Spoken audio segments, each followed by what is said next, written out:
अस्सलाम वालेकुम, this is Anila Shahzad with Global in 5 minutes. Sudan में एक पावर स्ट्रगल चल रही है इन दो जनरल्स के बीच में और उसकी वजह से एक बहुत बड़ा क्राइसिस स्टेबिलिटी में आ गया है। काफ़ी जानी नुकसान हो चुका है। हम इसका जायज़ा लेते हैं और इस तस्वीर में आपको जो ये दो जनरल्स नज़र आ रहे हैं उसमें से ये जनरल हमीती हैं और ये जनरल बुरहान है। हम देखते हैं कि क्या सिचुएशन है। एक थोड़ा सा हिस्टोरिकल बैकग्राउंड भी मैं आपको दूंगी जो मैंने आपके लिए शॉर्ट सा एक रेडी किया। उसके अलावा ये कि ये जनरल हमीती, ये जनरल बुरहान, इन दोनों के बीच में पावर स्ट्रगल हो रही है बिकॉज 2019 में जब उमर अल बशार को पावर से निकाला गया था बिकॉज उनके खिलाफ ये प्रोटेस्ट जो है force of freedom and change alliance, ये जो FFC बनी थी और जिसके बारे में कुछ लोगों ने ये एनालिसिस किया हुआ है कि वो एक फॉरेन फंडेड और फॉरेन ऑर्केस्ट्रेटेड किस्म की orange revolution type, colour revolution type जो चीज़ थी। बहरहाल इन प्रोटेस्ट के इतने शदीद ये प्रोटेस्ट रहे और कई महीने ये जारी रहे जिनकी वजह से उमर अल बशीर को पावर छोड़ना पड़ा, जाना पड़ा मुल्क से और उसके बाद जो एक ट्रांजिशनल सॉवरेनिटी काउंसिल के नाम से एक ट्रांजिशनल गवर्नमेंट बनी जिसमें कुछ मेंबर्स जो हैं सिविल थे और कुछ मेंबर्स मिलिट्री के थे बिकॉज उमर अल बशीर की जो पावर थी वो खुद भी एक जनरल था। जब वो पावर में आया एक कू से ही आया था और उसने 30 साल से ज़्यादा सूडान पे हुकूमत की और उसके अंडर ये जो डिफरेंट जनरल्स थे ये भी उसकी पावर का या उसके पावर फ्रेमवर्क का एक बहुत कलीदी हिस्सा थे। और उमर के जाने के बाद जो ट्रांजिशनल गवर्नमेंट बनी उसमें कुछ यही जनरल्स थे जो कि पुराने और कुछ सिविल नए लोग उसमें डाले गए जिनमें से एक थे प्राइम मिनिस्टर अब्दुल्ला हमदूक जिनको US की बैकिंग से वहाँ पे लाया गया और वो FFC को ने उनको एज अपना लीडर जो है वो कबूल किया और उन्होंने ये आपस में एग्रीमेंट की ट्रांजिशनल सॉवरेनिटी काउंसिल ने कि हम 3 साल जो है ये पावर शेयरिंग करेंगे सिविल और मिलिट्री की और 3 साल के बाद अंदर अंदर हम फिर सारा जो पावर है ना वो सिविलियंस के को हम दे देंगे। ये हुआ था 2019 में, लेकिन ये 3 साल मुकम्मल होने से काफ़ी पहले अक्टूबर 2022 में उन्होंने हमदूक को निकाल दिया और वो उसको भागना पड़ा और उसको वो जनवरी में दोबारा वापस आया थोड़े दिन के लिए, लेकिन फिर से उसको निकाल दिया गया और जब वो निकल गया तो अब पीछे रह गए ट्रांजिशनल सॉवरेनिटी काउंसिल के अंदर 2 जनरल्स पीछे रह गए बहुत पावरफुल, एक जनरल बुरहान और दूसरा जनरल हमदान दगालो हमीती। और ये दोनों जो जनरल्स थे ये इनमें से जो बुरहान है ये सूडानीज आर्मी जो रेगुलर आर्मी है उसको ये कंट्रोल कर रहे थे और ये जो हमीती हैं ये एक और फोर्स को कंट्रोल कर रहे थे। उस फोर्स का नाम है RSF, रैपिड रिस्पांस टाइप की फोर्स, ये RSF उसका नाम था।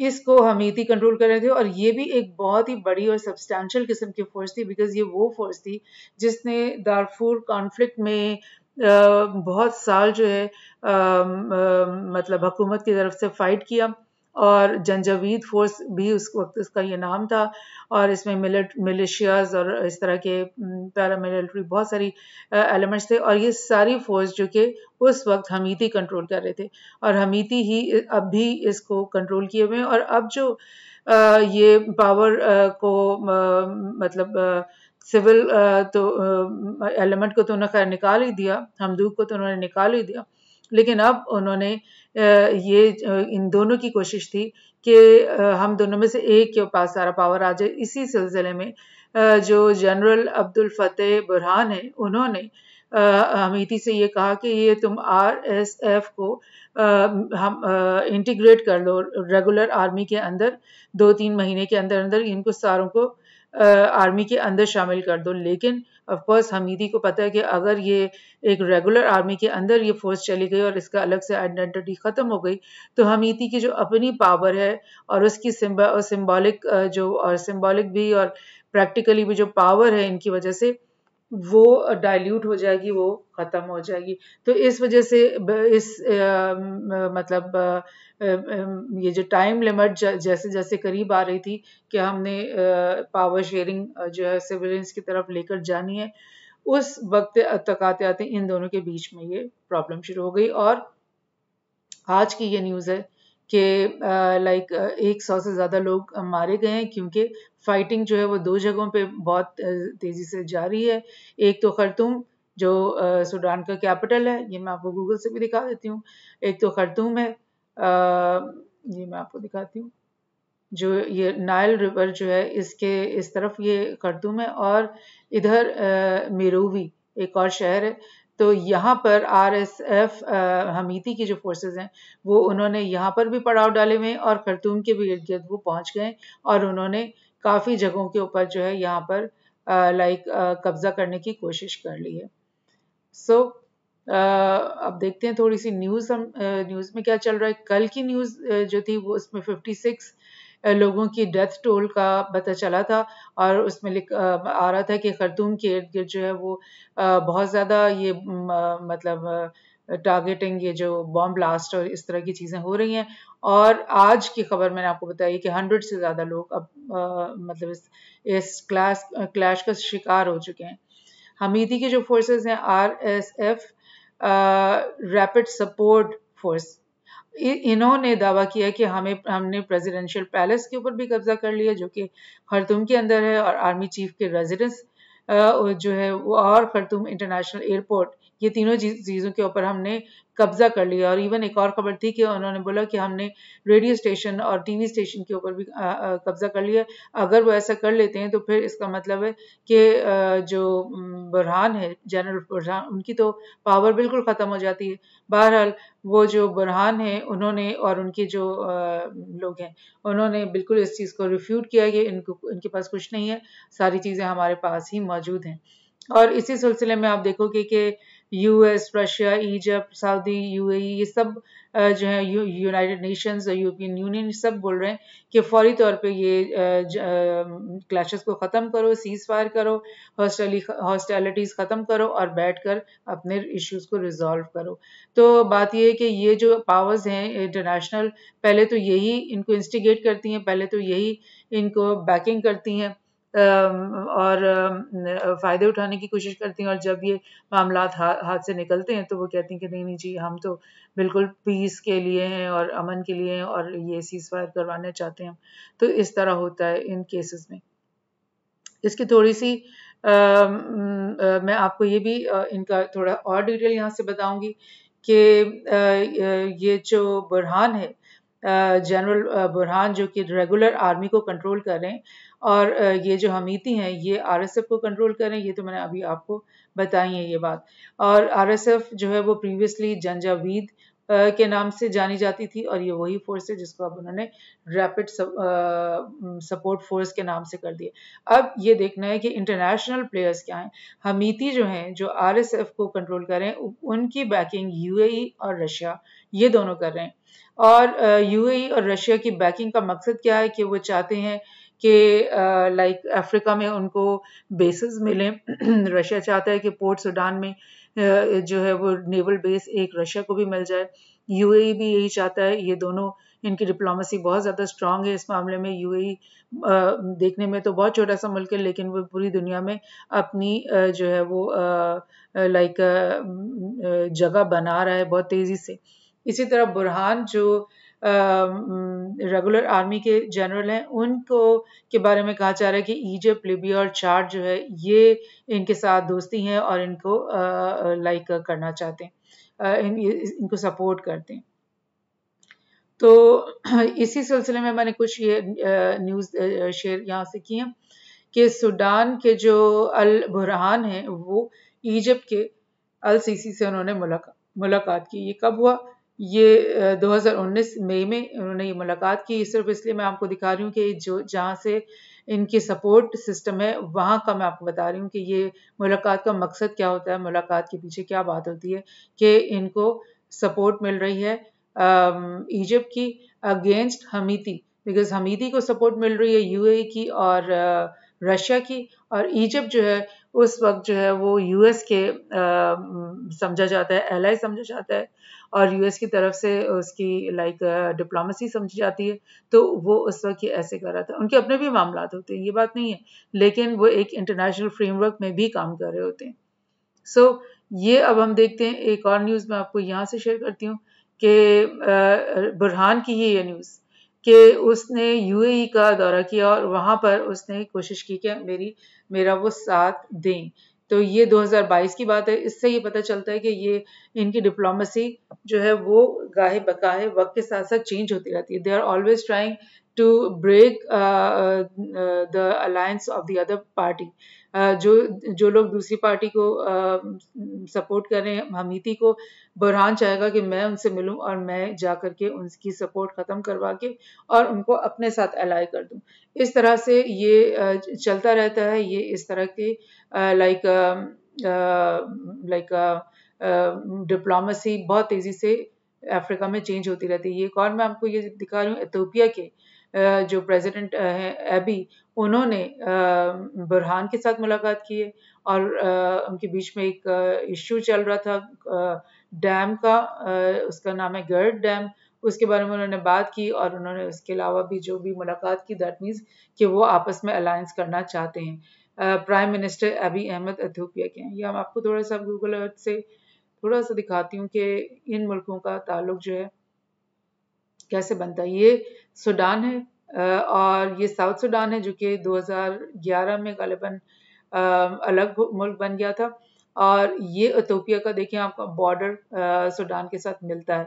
इथियोपिया की एक ट्रेजेडी है कि जब अंग्रेज़ों ने यहाँ पर से कॉलोनाइजेशन ख़त्म की थी, तो उन्होंने ये जो भी वाटर के साथ जो भी लगते हैं वो अलग मुल्क बना दिया। एरिट्रिया को अलग बना दिया, डिजिबूटी को अलग बना दिया, और इथियोपिया बेचारा जो है वो टोटली लैंड लॉक बन गया। हालांकि कितना बड़ा ये मुल्क है, मगर इसके पास रास्ता कोई नहीं है समुद्र की तरफ जाने का। इस सिलसिले में इसकी जिबूटी से भी क्लैशेस रहते हैं, एरिट्रिया से भी क्लैशेस रहते हैं, और वो कोशिश में रहता है कि कहाँ से मुझे जो है वो समुद्री रास्ता मिले।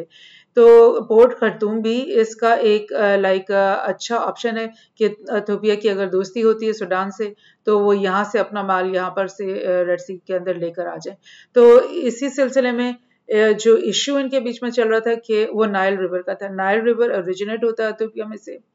यहाँ पर इसके हाईलैंड्स हैं, यहाँ से पानी आता है और ये ब्लू नाइल और वाइट नाइल में डिवाइड होते हुए जो है सूडान से गुजरते हुए इजिप्ट में चला जाता है। तो अब ये जो डैम है इसका बनाना जो है वो लाइक इजिप्ट को भी इस पे इश्यूज हैं, सूडान में भी इश्यूज हैं, और लाइक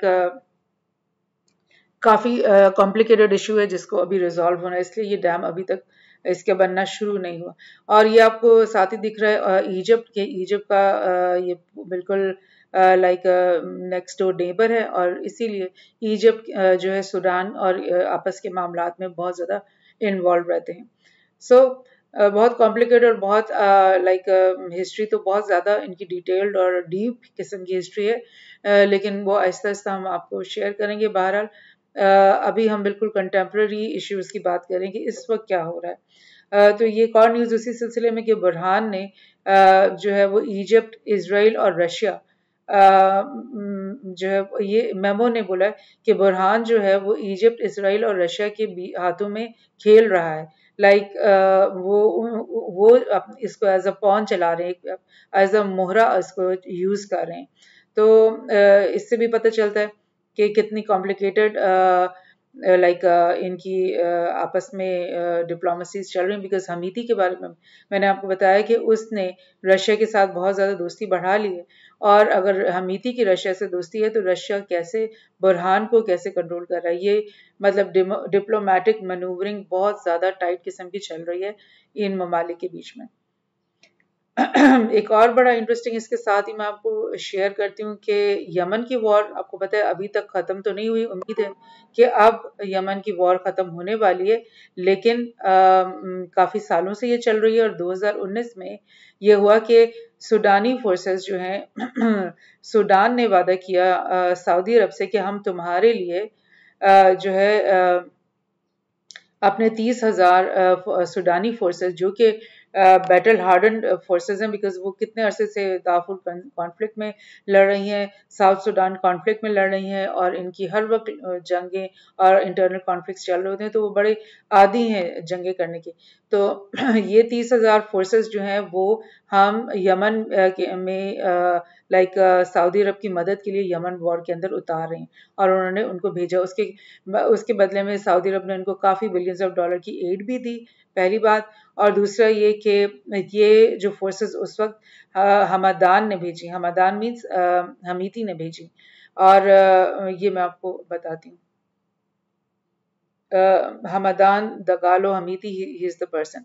तो अगर हमीती ने उस वक्त ये ऑर्डर जारी किया, और हो सकता है कि आरएसएफ या जंजावीद के ही लोग जो हैं, फाइटर्स जो हैं, वो वहां पे गए हों, तो इसका मतलब है कि सऊदी अरब से तो हमीती की फिर दोस्ती ज्यादा है, लेकिन सऊदी अरब जो है वो बरहान से भी ताल्लुकात बनाए बैठा है। तो लिहाजा ये बहुत ही लाइक अफसोसनाक बात, इसमें अफसोसनाक जो पहलू है वो ये है कि लाइक ये दो ये पहली बात तो ये कि सूडान जो है वो बरस हा बरस से, जब से उसको आज़ादी मिली है, उसके अंदर कॉन्फ्लिक्ट्स चल रहे हैं, इतने बड़े बड़े कॉन्फ्लिक्ट्स कि उसमें जेनोसाइड्स भी हुए, उसमें लोगों की आबादियों ख़त्म की गई, उसमें लाइक जंगें चलती रहीं। डारफुर कॉन्फ्लिक्ट जो है वो भी एक तवील जंग थी। साउथ सूडान का जो कॉन्फ्लिक्ट है वो भी एक तवील जंग थी, यानी कि वो जिस दिन ये मुल्क पैदा हुआ, जिस दिन ये आज़ाद हुआ, उस दिन से ही वो जंगें आपस में की लड़ रहे हैं। और अफसोस ये है कि अब भी इतने सालों और इतने डेकेड्स गुजरने के बाद भी इस मुल्क के अंदर ये जनरल्स जो हैं ये पावर छोड़ने के लिए तैयार नहीं है, और ये नैरेटिव अभी तक वहाँ पे सामने नहीं आ रहा कि सूडान की तरक्की के लिए, उनके लोगों की तरक्की के लिए, उनके लोगों की फलाह बहबूद और वेलफेयर के लिए क्या काम हो रहा है या होना है, या क्या प्लानिंग है। ऐसी कोई प्लानिंग नहीं नजर आ रही, बल्कि प्लानिंग ये नजर आ रही है कि हम दोबारा एक नया मुहाज खोल लें, आपस में लड़ना शुरू कर दें, और जो है सिविलियन पॉपुलेशन जो है वो बीच में पिसती रहे, और सिर्फ अपनी जान बचाने के लिए इधर से उधर भागते रहें, और ये तो सवाल ही नहीं पैदा होता कि वहाँ पे कोई तरक्याती मंसूबे शुरू किए जाएं। बहुत अफसोसनाक बात है, इसमें सिर्फ इन लोगों की ही इश्यूज नहीं है, ये जो जनरल्स हैं, बल्कि इनको एम्पावर करने वाले इंटरनेशनल प्लेयर्स का भी बहुत इंपॉर्टेंट रोल है कि वो सूडान के अंदर अपनी इन्फ्लुएंस बढ़ाने के लिए इन एलिमेंट्स को जो है वो अपनी साइड पे लेकर आते हैं, और उनको एम्पावर करते हैं कि तुम लोग आपस में लड़ो और हम तुम्हारा साथ देंगे। सो लेट्स सी कि ये क्राइसिस अब कहाँ तक जाता है। Thank you.